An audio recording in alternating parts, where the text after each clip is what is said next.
o ministro Alexandre de Moraes, que é o novo relator da ADPF das favelas, que é simplesmente uma ação para garantir o cumprimento da lei, né, a constitucionalidade do cumprimento da lei em operações policiais, de policiais em favelas aqui no Rio de Janeiro. Por que isso aconteceu? Porque na pandemia, eles simplesmente faziam operações atirando a esmo, né? Sempre se fala que usa inteligência, só que aí subiam a favela, as pessoas em casa, se protegendo do vírus, né? Do coronavírus, e aí, ainda assim, vítimas de bala perdida, que, enfim, é um termo até bastante complicado de usar dentro dessa situação.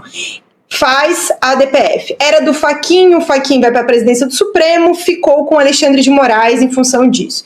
E aí o que o ministro me parece ter vindo ao Rio de Janeiro foi porque ele tomou uma série de decisões na semana passada, informando as autoridades aqui no Rio de Janeiro, em outras palavras, estou de olho, quero os relatórios, quero saber como essa operação foi planejada. Ele foi bastante cobrado, até o ministro Dino, na semana passada, chegou a criticar, né, a quantidade de mortes, o modo como tudo isso se deu. Então ele veio, essa reunião é a portas fechadas, secretários foram barrados, por quê?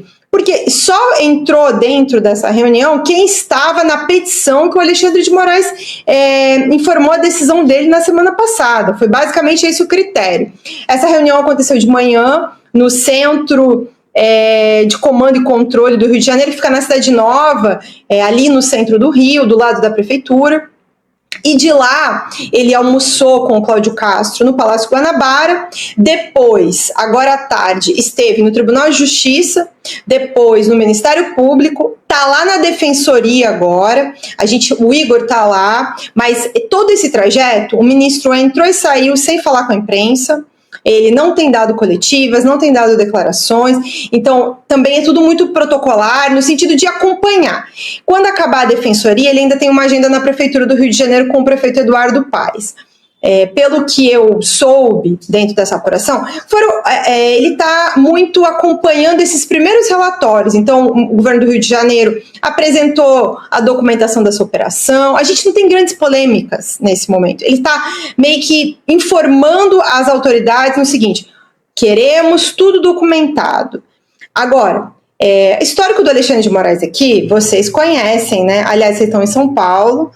O histórico do Alexandre de Moraes antes do Supremo Tribunal Federal é de alguém muito conservador na área de segurança pública, né? Tem toda a repressão aos professores em manifestações em São Paulo, o episódio de combate ao crime organizado, em que ele também se envolveu até na destruição de uma plantação de maconha, ao que eu ouvi falar que inclusive ele se arrependeu de ter participado dessa maneira, mas ele sempre foi muito conservador no combate ao crime, e isso não é uma exclusividade do que aconteceu no julgamento da trama golpista.